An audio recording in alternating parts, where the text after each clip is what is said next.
So hey y'all, as you can see, I'm on the side of the road, and the problem all started last night. Basically last night I was driving and the check engine light came on, as well as like the VSC light came on. And prior to that, I had noticed that, mind you, I already driven like over 300 miles and the car was fine. But I did notice that there was a lot of fluctuation within the temperature gauge. Like it would be like at H, and then it'll be at C, and then it'll be in the middle. But for the most part, during those 350 miles, the temperature gauge stayed in the middle for the most part. So anyway, last night, you know, I'm getting smoking. So I don't know if it's like a bad head gasket. It could be a lot of different things. Because you know what happens, like, you know, when your car breaks down and you start to Google things, it could be a lot of different things. All I know is that I hope that I'm able to fix whatever the problem is to get me back to where I need to go. Because I'm still in Oregon at this point. And hopefully I have enough money to get me where I need to go and fix the problem. Because at this point, last night I decided to just kind of leave the car, so I was able to get it to a nearby auto repair shop. So I got it to the nearest auto repair shop last night, and I basically stayed the night like around the area. I called this morning when as soon as they opened, and they said that they were too busy, that they probably wouldn't have time to check out the car. I'm not necessarily on a time crunch, but essentially the sooner the better. So anyway, I'm like, okay, so I call another place. They're 30 minutes away, 30 miles away. I literally make it to 22 miles and the entire car just dies. Battery light is on, check engine light, oil light, and there's a whole bunch of like smoke coming in from like the radiator. There's smoke coming out from the exhaust. It's just a whole bunch of stuff. Last night, I actually went ahead and I read some reviews from the dealership that I bought the car from. And it's funny because they either have 5-star reviews, because they actually asked me to write a 5-star review. Like, he actually sat down with me there and basically, not forced, but like basically really wanted me to write a 5-star review. And so I did, because I thought everything was fine. I drove the car for a little bit. It seemed fine. Everything seemed like they checked out. The only light that was on was a tire pressure light, which I didn't find that to be a problem, because obviously the car has been sitting, so maybe it just needed more air in the tire. I didn't think anything of it until I literally am like 300 miles in. Now, mind you, this probably would have happened regardless, but because I had to drive the car back from Washington to California, that was like the biggest problem. I mean, I could have took an Amtrak to where I didn't have to actually drive the car, and that's still a possibility that I can do. That's still like an option. But now at this point, I'm about to pay $170 to get it towed to the shop that I was heading towards. So $175, y'all, for it to be towed 8 miles. That's ridiculous. I'm about to become a tow truck driver, because obviously y'all bitches are making money. So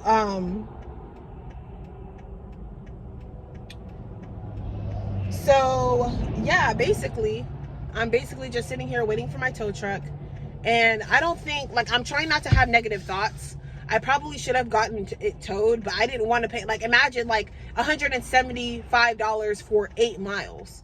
Imagine if I had to pay for 30 miles. Like, that would have been all the money that I had to possibly, you know, fix the car. That's just not going to happen, because I'm looking at hotel costs. I don't know how long this is going to take. I'm looking at hotel costs. I'm looking at labor costs. You know, it seems like this is going to be a really big job. I'm hoping that it's just one isolated problem that's creating all these other problems. But considering the fact that the car just fucking died, it sounds like it's going to be a big fucking fix. So it's really unfortunate. Even with all of this going on, I'm just going to see what they say. I'm going to see what the diagnosis is. I'm going to see what they say about it. If it's something that can be fixed with the means that I have now, then I'm just going to go ahead and do that. If not, then I'm going to just figure out a way to get it back to California.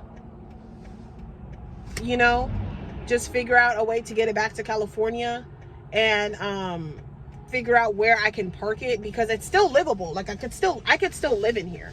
Like, it is really nice, it's really spacious, it's definitely an upgrade from my living in my car. And like, I definitely don't want to just like let this go easy. Like, I wouldn't mind putting more than I bought it for as far as repairs, as long as I know that those repairs are going to last me years to come. You get what I'm saying? Like, I don't care if I have to replace the engine. Like, I really like this car. But it just, they obviously sold it to me knowing that it had pre-existing issues, which is just unfair. But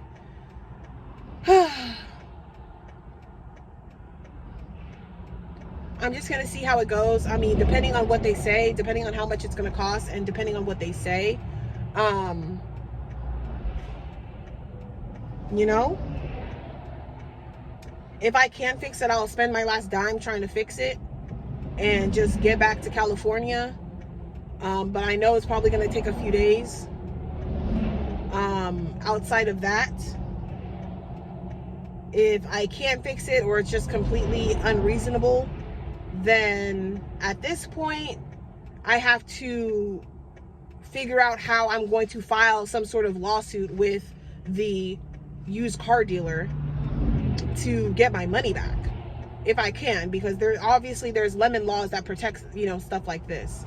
But yeah, I have to I don't know. That dealership was really weird, because they forced me to pay like a $499 fee just to sorry, I'm looking out for the tow truck. But they forced me to pay a $499 fee for like an anti-theft thing. And I feel like they had the anti-theft device on somewhere on the car, and it's kind of like a GPS thing. And they basically said if the car is stolen and found within 30 days, then they're going to pay me out $1,000, which is significantly less than what I paid for. So that's not even going to help. But if the car is stolen and not found within 30 days, then they're going to pay me out $5,000, which is a little better, but still, like, I still don't have my car. So at this point,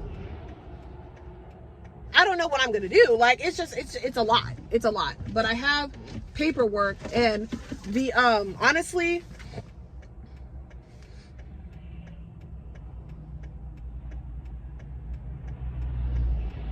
this is crazy. Honestly, this whole thing is just really sketchy. It's really sketchy. I mean, I paid a good price, but they're willing to bargain with me very easily, which is probably the red flag that I didn't realize was a red flag. But yeah.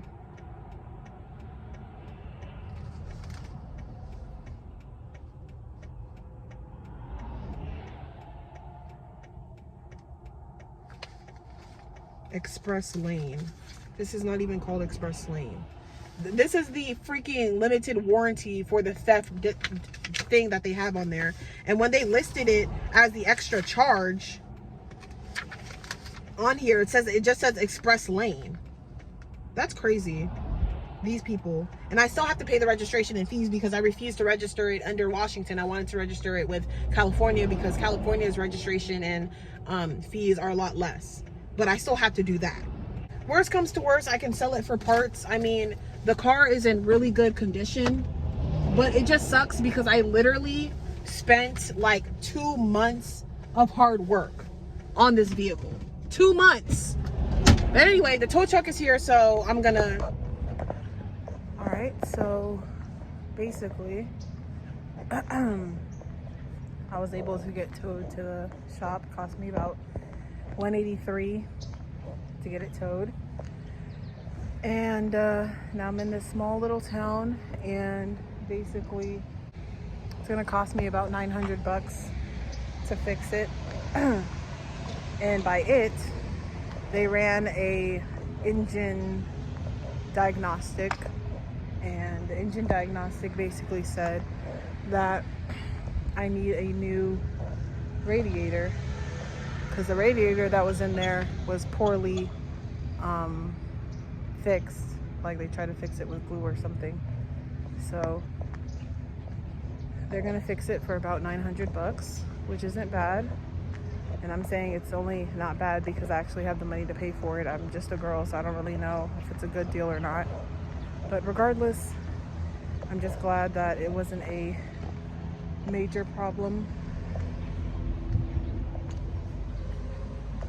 Problem wasn't so major. It's just the way that it broke down. I thought that that van was done for. Honestly, it just looked pretty bad, but they're gonna be able to fix it. And right now it's about, I want to say 10 o'clock. So the radiators doesn't come till about 3. And they're probably not going to get it fixed today. Best case scenario, they get it fixed today, but if not, it'll be fixed tomorrow. So I might have to find a hotel to stay in for the night, depending on how much that costs. I might just skip out on that, just depending. But we'll see. I mean, best case scenario is it gets fixed and I'm on the road and there's no other issues.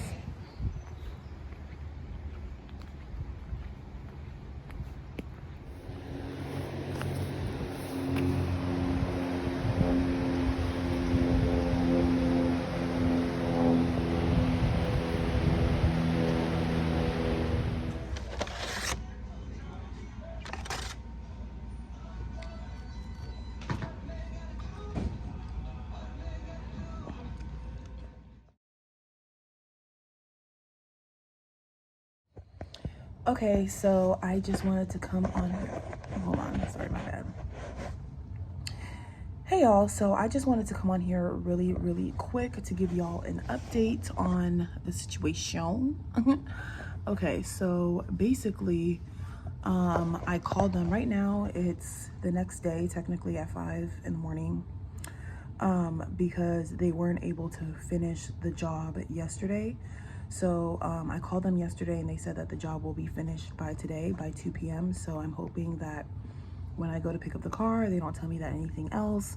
They mentioned something about spark plugs, but I don't think they were like trying to recommend that I change them, because they just said that if the car drives okay, other than the radiator, then basically you're not going to need them. So, but I do plan on, like, you know, they said that I didn't need a tune-up or anything like that, but I do plan on taking it to a mechanic once I get back home, or home, but really just to California. But I plan on just taking it back to a mechanic to see, you know, so that he could look around and see like if there's any like worn parts or anything that I need to like keep in mind or check out, or, you know, maybe replace soon, so I can just get on top of that and I can already like plan to have the money to make those repairs or whatever. So yeah, hopefully by tomorrow I get to pick up the van and get to Shasta, hang out for like 2 hours, 3 hours, and then drive home. And by tomorrow I can start working again, because at this point, once I actually pay my registration and fees, because I refused, like I mentioned before, I refused to pay registration for Washington. I wanted the plates to be in California. So, and plus like the taxes and fees are cheaper in California. They're still high, but it's cheaper. So I wanted to get that done in California. And so I still have to pay for that. So I have to go to the DMV on Friday. So yeah, that's pretty much it. I'm in a hotel room, as you can see. And honestly, I just wanted to say this really quick. It's nice. It's nice. I haven't been in an actual bed in like, I'm trying to think. I think the last time I was in an actual bed was New Year's, I want to say. Yeah, so I haven't been in an actual bed in like 3 months. So this definitely feels nice. I literally, like, once I got to the hotel, I literally just fell asleep like 2 hours after I checked in. Fell asleep, slept for like 2 hours. Then I DoorDashed some Indian food. And yeah, like, this is luxury. Like, DoorDashed some Indian food, went straight back to sleep. Now I'm awake again here at 5 o'clock in the morning. Gonna go straight back to sleep and sleep till like 9:30, 10 o'clock. And then I'm going to take a shower and get out of here. But yeah, this is luxury. And I have to say, like,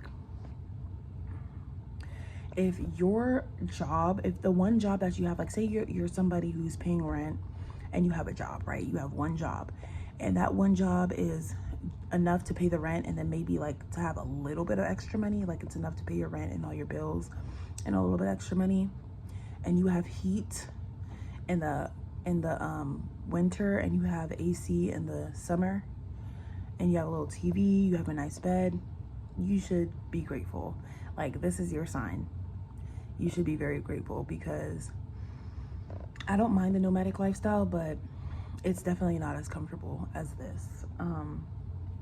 But what I would recommend is, you know, just get a second job. Get a second job, and that job could be all of your savings. You can use that job to save up for whatever you're trying to do. If you still want to keep your apartment, otherwise you could just, you know, move out of your apartment into your car or into a van and save up all your money. But I've literally been working 7 days a week, 12-hour days for the past 3 months. So, I mean, that's kind of equivalent to me personally. That's equivalent to having an apartment, working 2 jobs, and having the second job be like your savings or whatever. Because it does, I mean, like living out of your car, van, whatever, is not completely free, because you don't have a kitchen, you don't have like certain things, certain inconveniences you have to pay more for, you know? Like, you have to pay a little bit more on gas, because if, for example, like if you need to use a bathroom, you have to drive to a bathroom, you have to drive to a microwave. If you want to use a microwave, you have to drive to the grocery store every single day, which is something that you don't have to do if you live, you know, in an enclosed space type thing. But yeah, like, just be grateful, you know? Like, I know it's not hard, but if you write out a plan, and you just, you know, if you write out a plan and you're consistent with that plan, it shouldn't be that hard. It should be pretty easy if you just, you know, if you just follow the plan and you just kind of have tunnel vision and keep your mind straight. But anyway, yeah, I have to say, this is extremely comfortable. And like, I deliver to people like this all the time, like people who live in apartments. When I used to work for DoorDash, I would deliver to people like this. So like, just to kind of see the other side of it, it's like, no, y'all are living really comfortable and really privileged. And I feel like people don't really understand that. And I understand that, like, you know, in other countries, they don't have like services like DoorDash and stuff like that, where basically anything that you want or anything that you could possibly need can literally be delivered straight to your door, you know? And, you know, to have TV, air conditioning, heat, a bed, all of that, it feels so nice. Even in this, you know, hotel bed, it feels so nice. So yeah, I look forward to picking up my car later today, because technically it's 5 o'clock in the morning. But yeah, I look forward to picking up my car. Hopefully everything checks out. But I'm gonna just close off this part of the vlog and continue the next part of the vlog in my next video. So stay tuned for that, and I will talk to y'all later. Bye.